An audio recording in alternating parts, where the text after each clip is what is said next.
everybody. We are here celebrating Indo-Indians Extraordinary Women Award, which celebrates power, passion, and impact of women. Every woman holds value and strength, but some go beyond the ordinary and shape lives, inspire changes, and leave an extraordinary impact on their field. This prestigious award program recognizes those exceptional women who have made significant contribution to enhancing the quality of life of people in Indonesia. I would like to congratulate Ayu Pratiwi, Awardee for Environment and Sustainability. Ayu Pratiwi has been a passionate SDG storyteller since 2018, using the power of storytelling to mobilize and inspire over 1,000 youth across ASEAN to actively engage with the United Nations Sustainable Development Goals, which is the SDGs. Through lectures, webinars, campaigns, she has collaborated with UN agencies and local organizations across Southeast Asia to give a lot of awareness, to drive awareness and action towards sustainable development. Her dedication to education and advocacy has earned her prestigious recognition on multiple platforms. In 2020, she received an honorable mention in the Arts and Media category at the EWC Earth Optimism Awards, an initiative by the East-West Center in the partnership with the Smithsonian Conservation Commons. She was also honored as one of the UN Women Ropes 30 for 2030, recognizing her outstanding contribution to environmental sustainability in Indonesia. Since 2020, Ayu has dedicated over 384 hours to speaking engagements and mentorship programs. Wow, that's a lot of work, Ayu, and congratulations to you for receiving this award for sustainability and environment. Big congratulations to you. Thank you so much, Ms. Jyoti. That's so kind of you. Ayu, you have been a passionate SDG storyteller since 2018, inspiring over 1,000 youth. Now, that's a big number. What first drew you to this mission? Yeah, it's actually started because of the widespread deforestation occurred in my hometown in Samarinda, East Kalimantan, where a lot of economic activities conducted without, or should I say, lack of responsible practices, with the excuse using economy prosperity as the reason. So at the time when I was still, I think at the time, younger than 25, I was wondering, is there any concepts or idea where we can still conduct economic practices without at the expense of environment and also people? So then there was this birth of SDG in 2015, where I find this idea is quite compelling, where we can actually do economic activity without harming environment and people. And even what is better from SDG is that it's also combined not only people, but also their prosperity, their peace, their partnerships. So I found this idea really compelling. And then, of course, looking at my background at the time, who is still very nascent in environmental studies and also advocacy, I couldn't work alone. So I tried to engage to contact local and regional institutions. At the time, I selected the UN and Volunteers UN SDG Action Campaign and also UNDP as the first partner, where I worked with them to conduct this survey called My World 2030. And then start from there, I expanded my advocacy from offline activities to webinars, lectures, campaign, and now research as well. Okay. Storytelling is a very powerful tool, and it's a very interesting tool. How do you use storytelling to mobilize young people towards sustainability? Yeah, I always find story as a very powerful tool to connect everyone from diverse backgrounds. I think it's kind of traditional way of why we human beings are always connected. Started from ancient ages where everyone sit together, in the fire, and then one of the old people will stand up and say stories, and then everyone just feeling the binding and connection. And basically that's why I anchor my advocacy, should I say, should I say? So I use stories at that time using resources or insight from the survey that I conducted with UNDP and UN agencies. And using these stories, I created what we call my humans world. Basically, this is also where I combine interview with 5 inspiring young people in Indonesia, which include persons from Asoka Foundation, Save Children, and also from energy institution, where I try to collect what's their view on SDG, what are the goals they find most compelling, what are the goals they find most important, what are the goals they find most progressing or done, and then from this information, I created this kind of short story on why we need SDG, why they matter, where we are and where we are going to. And then from this story, everyone feels like a drive, feel inspired to also take part. As simple as they now have more knowledge and awareness how to sort out their waste from at home, and also some of them even now continue also their SDG to other audience from other countries. So I'm really grateful for that. Yeah, that's lovely. What role do you see education playing in sustaining, teaching or advocating sustainability? And how can you integrate with your approach? Because my kids go to an IB school and every goal that they do is around SDGs. So for So me, I can I see that. really, yeah. So I can see that. But how do you, sitting there in Indonesia, connect the SDG, and how do you think education can play a role? Yeah, I really see education institution play a really, really crucial role in SDG. Even right now, we Yeah, have this from, I think, from UNESCO and from Bahani University, my alma mater, where they kind of preparing, I think already launched guidelines on how to combine education for sustainable development, so specific use for sustainable development. So looking yeah, at this, I think sustainable development and education should not be treated as standalone. So should I say is that, but more like one package where we really cannot progress education without having the sustainable development as the foundation, because this is the way, a new way, where all human beings are trying to be engaged to and to be invited to, that this is, hey, this is our new life, that we cannot really to do the business as usual anymore, because it's no longer business as usual, because now the capacity of Earth to sustain our livelihood is no longer right. sufficient because of, Absolutely. the carbon footprint, and also now the energy demand is really skyrocketing. So we need a new way of living, and this is Yes, sustainable development becomes so crucial, and it starts from education, not only at school but also at yes. home. So I think this is why it's very important, not only from theory but also practices from day to day. Right. Yes, yes, totally agree. And I think the earlier they start, the better it is, because the next generation is going to take the way forward. So totally agree with that.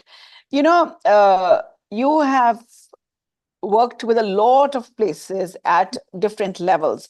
Sustainability work often comes with a lot of challenges. It's a new thing for a lot of people. We are used to a certain lifestyle. We don't want to change. We don't understand. And we feel, what, sustainability? We are fine. Everything is existing.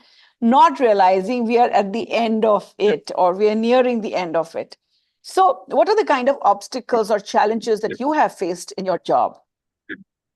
Yeah, looking at there's some people, or there's some well, I would say there's some naysayer who still believe that climate change is not real, where we can see the examples, the instances are everywhere. For instance, now in Indonesia, it's really, really hot this day. I still remember back when I was still younger, like 5 years old, I can dry my wet clothes outside for the whole Yeah, day, and then it gets dry. But now it's less than 2 hours already dry. So using this example incorporated into my stories, very simple example.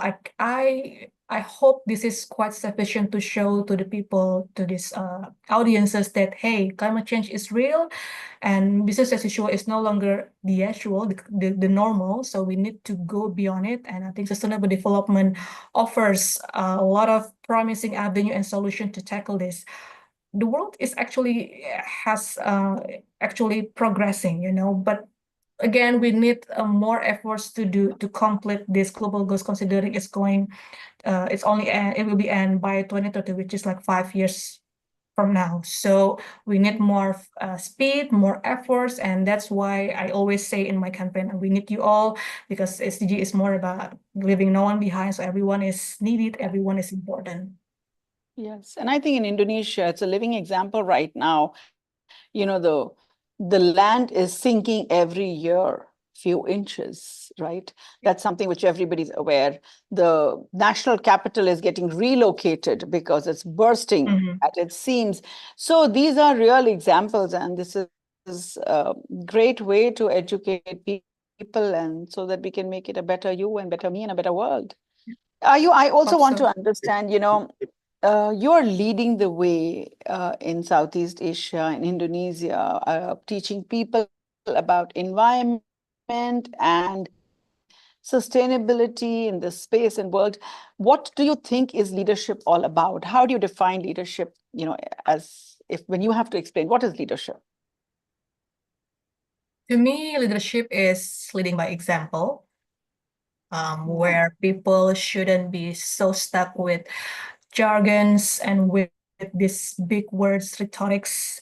The words are quite are nice, because it opens discussion, it opens conversation. But again, if there's no example, no one will follow your leadership, what you are preaching. You preach what you do, what Yes. you preach, right? Walk the talk.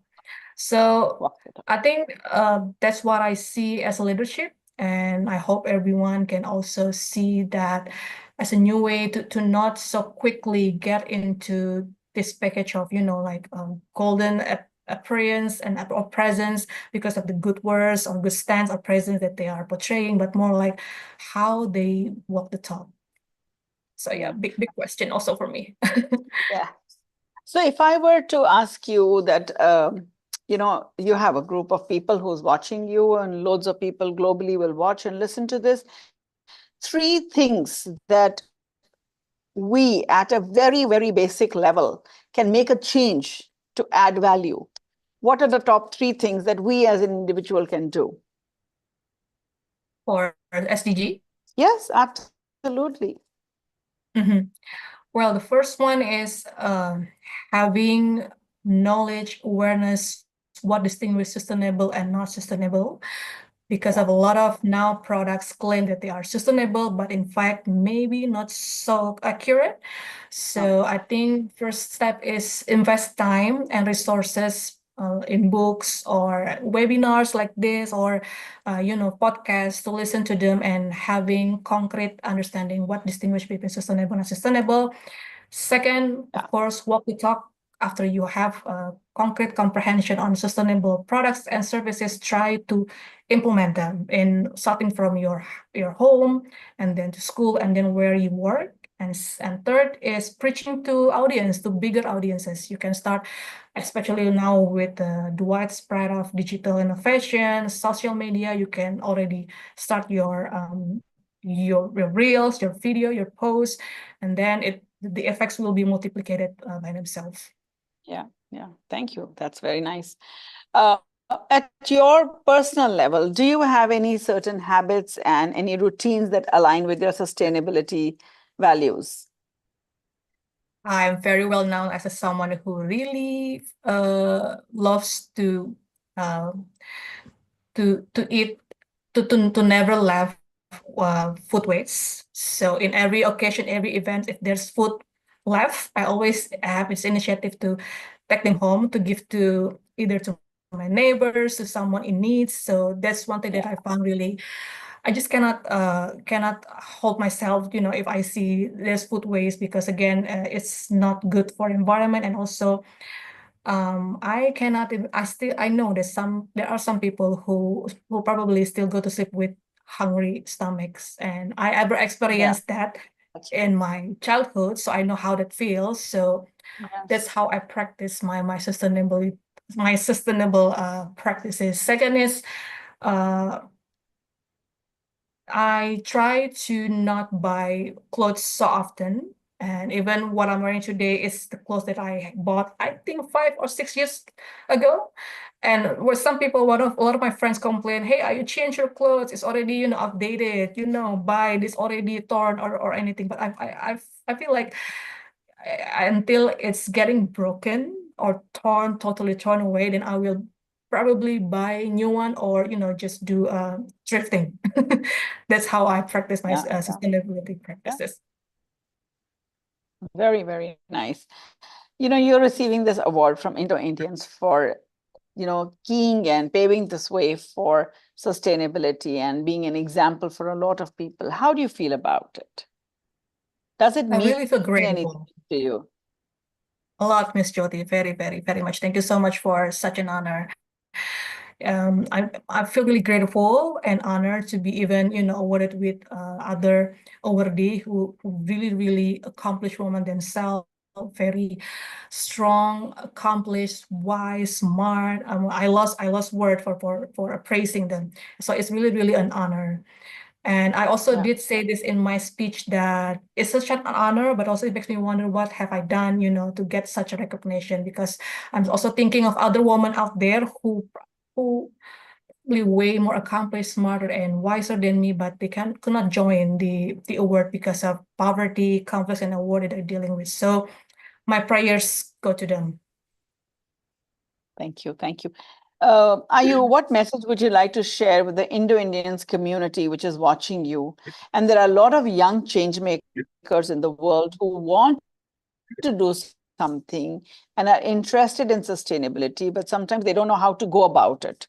So how can they, initiate and get into this and support you and the world? Yeah. So I'm very grateful by the existence of Indo-Indians, where it bridged the close relationship with Indonesia and Indonesia and India in many aspects. So we're coming from the same, I would say, a very similar background, and also when it comes to energy, because I'm coming from energy background. So we are emerging economies and try to develop renewables from solar energy, for instance. And there's a lot of cooperation in energy between India and Indonesia. And India is very well known for its renewables, for its EV, and Indonesia with its critical minerals. So maybe there's some sort of way we can, enhance these cooperations. That's at country to country level. For individual level, especially for young people, I always say this to my mentee as well. Please do not be discouraged because of you're young, because you're thinking that you are incapacitated, because you have no inspirations. In my opinion, I think because of you're young, you are blessed with so much possibilities, abundance to explore what's out there. Try to find your niche, try to get connected to your peers, to your mentors, because that's what I did back when I was in my 20s. And this is also what drive me to contribute often in mentorship program, because that's how I pay back my mentor. And also I find that mentorship is a powerful tool to help young people to establish core understanding on what they can do and what they can contribute to society. So I think it's very important. Yeah, lovely. Very right. Lastly, I have a question that if you were to give one one way of you can do a major change in how people engage with sustainability, what would it be? If I was to ask you, if you could suggest one change.